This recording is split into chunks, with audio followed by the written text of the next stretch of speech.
दोस्तों, एक 14 साल का लड़का अपनी माँ और गांव के कुछ लोगों को अपने साथ ले जाकर एक साधु की कुटिया में जाता है। वहां पर जाता है तो साधु महाराज लेटे हुए हैं और वो लड़का 14 साल का उनके पैरों में गिरकर कहने लगता है कि बाबा, मेरी क्या गलती है जो मुझे इतनी बड़ी सजा मिली। आखिरकार उस लड़के को ऐसी क्या सजा मिली जो वो साधु के पैरों में गिड़गिड़ाने लगता है और पूरा गांव भावुक हो जाता है और जो बड़े बड़े लोग वहां पर खड़े हुए थे वो सभी रोने लगते हैं। ये क्या कहानी है? और दोस्तों, एक 14 साल का लड़का इतना बड़ा गुनाह क्या कर देता है जिसकी क्षमा मांगने के लिए एक साधु की कुटिया पर जाना पड़ता है। ये कहानी आप लोगों को एक सीख भी देकर जाएगी और उन बच्चों को भी सीख देगी जो बच्चे शायद कभी बड़े ही नहीं होते हैं। नमस्कार, स्वागत करती हूँ आप सभी का। हमारे YouTube चैनल है वैष्णवी चौधरी के नाम से और इसी नाम से हमारा Facebook पेज है, आप उसे भी फॉलो कर सकते हैं। कहानी की शुरुआत होती है एक पति पत्नी से। पति का नाम विमल होता है और पत्नी का नाम चमेली होता है। दोस्तों, दोनों की शादी होती है। विमल बैंक में नौकरी करता है और घर में पैसों की कोई भी कमी नहीं होती है। चमेली नई नई शादी होकर उस घर में आती है और अपनी गृहस्थी को बहुत अच्छे से संभालती है।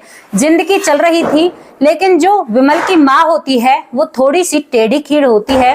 वो कभी भी अपने बेटे बहू को अच्छे से नहीं रहने देती है। चमेली जब भी विमल के पास जाया करती तो चमेली की जो सास है, विमल की जो माँ है, वो बहुत ज्यादा लड़ाई किया करती और अपने बेटे बहू को एक साथ भी नहीं रहने देती है। धीरे धीरे 1.5 साल निकल जाता है और इसी बीच में चमेली एक बेटे को जन्म देती है दोस्तों, और उस बेटे का नाम वो रखते हैं मोहित। मोहित करीबन 1 महीने का होता है और तभी उस परिवार में इतना बड़ा विवाद होता है कि जो चमेली होती है अपने बेटे को गोद में उठाती है और अपना सारा सामान समेटती है वहां से और वहां से अपने मायके आ जाती है। चमेली अपने छोटे से बेटे को लेकर अपने गांव आ चुकी थी, अपने मायके में, और वहां पर विमल अकेला रह जाता है और वो अपनी जिंदगी जीने लगता है। अब इसके बाद चमेली अपने गांव में ही मेहनत मजदूरी किया करती और अपने बेटे का पालन पोषण कर रही थी। और दोस्तों, चमेली अपने पति का इंतजार करती है और वो हर रोज उस चौखट को देखा करती, किसी दिन मेरे पति आएंगे और मुझे यहाँ से जरूर लेकर जाएंगे। लेकिन दोस्तों, ऐसा होता नहीं है। विधाता को कुछ और ही मंजूर होता है। जिंदगी आगे चलती है। चमेली अपने मायके वालों का भी रंग ढंग देखती है, काफी सारी सच्चाई उसके सामने आती है, लेकिन वो कुछ भी नहीं कर सकती। आपसे कैसे अपने ससुराल में जाए। अब करीबन 3 साल चमेली को अपने मायके में निकल जाते हैं और उसके बाद चमेली अपने ससुराल जाने के लिए सोचती है। दोस्तों, वो उस दिन अपने घर से अपना बैग पैक करती है और अपने बेटे को अपने साथ लेकर अपने ससुराल पहुंच जाती है। लेकिन जैसे ही चमेली ससुराल पहुंचती है तो वहां पर उसके ससुराल वाले घर में ताला लगा हुआ है। अब चमेली आसपास के लोगों से पूछती है कि जी, यहाँ पर ऐसा क्या हुआ? तो वो लोग बताते हैं कि तुम्हारी जो सास थी वो तो हार्ट अटैक से इस दुनिया से जा चुकी है और तुम्हारे पति ने नौकरी छोड़कर शायद वो सन्यासी बन चुके हैं और वो तो इस गांव से निकल गए हैं। 6-7 महीने उन्हें हो गए हैं। चमेली वहां पर खड़ी खड़ी रोने लगती है और अपने माथे पर हाथ मारती है और कहती है कि ये सब कुछ मैंने क्या कर दिया। अब तो मेरी जिंदगी ऐसे ही कटेगी और मैं इस बच्चे का पालन पोषण एक अकेली माँ होकर करूंगी। अब चमेली बिल्कुल निराश और उदास होकर अपने मायके दोबारा आ जाती है और अपने भैया भाभी को बैठकर समझाती और कहती है कि भैया, मुझे जिंदगी यहीं पर काटनी है। आप चाहे लड़ाई करो या आपकी पत्नी रोज मुझे ताने मारे, लेकिन मेरा जीवन यहीं पर गुजरेगा। और अपनी माँ को भी समझाती है कि आप लोग ये समझ रहे होंगे कि मैं दूसरी शादी कर लूंगी।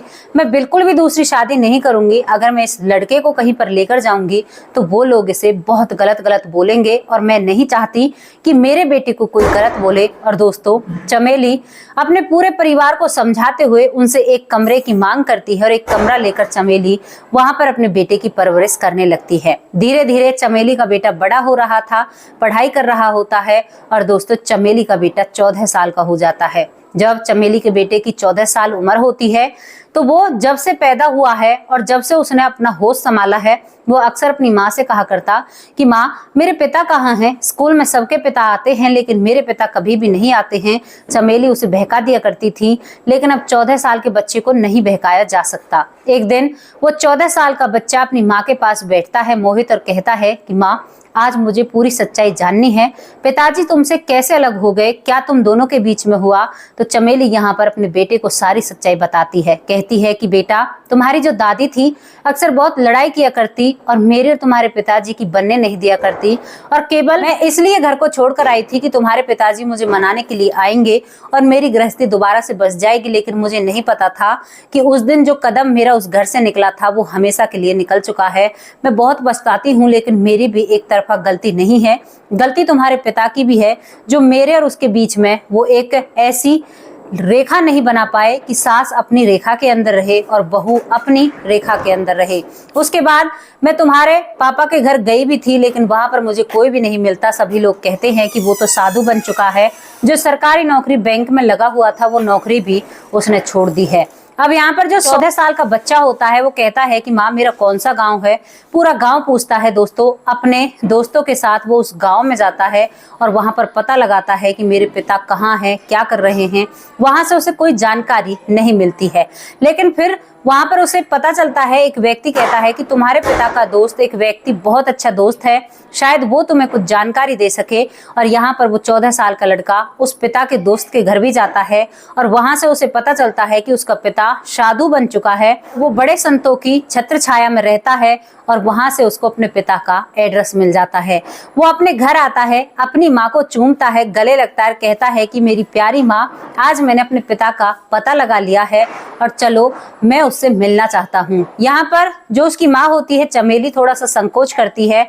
इसके बाद वो गांव से, अपने मामा के गांव से कुछ बड़े लोगों को इकट्ठा करता है और कहता है कि मामा नाना, आज मुझे अपने पिताजी घर वापस लाने हैं और इसमें मुझे आप लोगों की मदद चाहिए। दोस्तों, वो गांव से कुछ लोगों को अपने साथ लेता है और अपनी माँ को अपने साथ लेता है, 14 साल का लड़का, और वो वहां बताए हुए एड्रेस पर अपने मामा को भी साथ ले जाता है और वहां पर पहुंच जाता है। दूर से ही देखकर जो चमेली होती है उन्हें पहचान लेती है, कहती है कि जो ये पैर हिला रहे हैं लेटकर, यही तुम्हारे पिताजी हैं। और 14 साल का लड़का अपने पिता के चरणों में गिरकर रोने लगता है।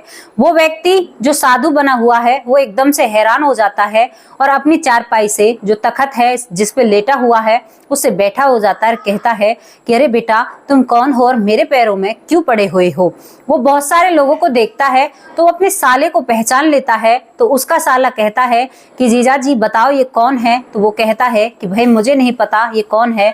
तो यहाँ पर जो चमेली का भाई है वो कहता है कि जीजा जी, ये आपका ही बेटा है जिसे आपने 1 महीने का देखा था। यहाँ पर उसे देखकर वो बिल्कुल कुछ भी रिएक्ट नहीं करता है और आशीर्वाद देकर कहता है कि बेटा, मेरे पैरों को छोड़ो और तुम्हें क्या हुआ है। तभी वो 14 साल का लड़का कहता है कि पिताजी, मेरा क्या गुनाह था, मेरी क्या गलती थी। आप दोनों ने अपने फैसले ले लिए और अपने फैसले सुना दिए। क्या आप लोगों ने मुझे करने से पहले पूछा था कि मैं इस दुनिया में आना चाहता हूँ या नहीं आना चाहता? अगर तुम लोगों ने मुझे पैदा किया है तो तुम्हारा फर्ज बनता है मुझे पालने पोषने का।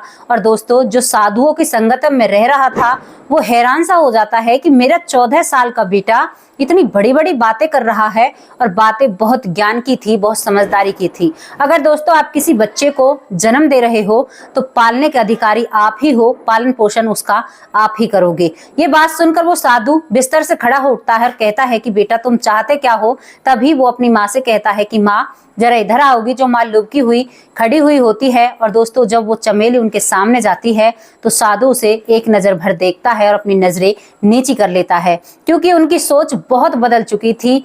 ऐसे लोगों की संगत में रहकर वो बिल्कुल महिलाओं की तरफ उनकी सोच बिल्कुल बदल चुकी थी। इसके बाद वो कहता है कि पिताजी, मुझे अपने माँ और पिता दोनों एक साथ चाहिए। मैं नहीं चाहता, मैंने बहुत जिंदगी 14 साल गुजार दिए बिना बाप के, अब मैं नहीं रह सकता। अब आप देख लीजिए आप दोनों एक साथ कैसे रहेंगे।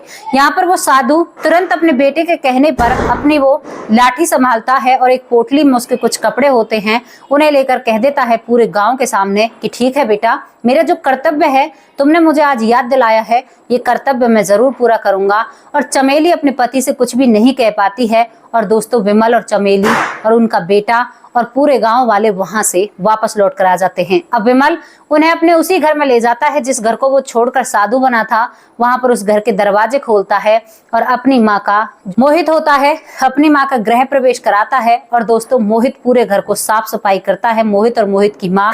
और यहाँ पर से वो लोग दोबारा से अपनी गृहस्थी को बसाते हैं। मोहित अपने मामाओं से विदा लेकर अपने गाँव में आकर रहने लगता है और अपनी जिंदगी को बिताने लगता है। है। जब वो अपने माँ बाप को एक साथ बैठा हुआ देखता है तो मोहित अपने अंदर बहुत खुशी महसूस करता है। चमेली जब अपने पति से बात करने की कोशिश करती है और कहती है कि जी मुझे माफ कर देना, मैं आपको देखने के लिए भी आई थी लेकिन आप मुझे वहां पर नहीं मिले, तो यहाँ पर जो विमल होता है वो कहता है कि मैंने ऐसे लोगों की संगत की है कि मुझे अब कोई फर्क नहीं पड़ता, कोई मुझसे माफी मांगे या कुछ भी करे, हाँ मैं अपना कर्तव्य निभाने आया हूँ। अगर ऊपर वाले ने मेरी जिंदगी में गृहस्थाश्रम लिखा है और उसने दोबारा से मुझे मौका दिया है तो मैं अब तुझसे कोई भी गिला शिकवा नहीं करना चाहता। जो भी जिंदगी है अब हंसी खुशी गुजारेंगे और इससे आगे ना ही तो तुम्हें कुछ कहने की जरूरत है ना ही मुझे कुछ कहने की जरूरत है। और दोस्तों उनकी जिंदगी बहुत अच्छे से चलने लगती है। एक 14 साल के लड़के की सूझबूझ से उसके माता पिता का घर बस जाता है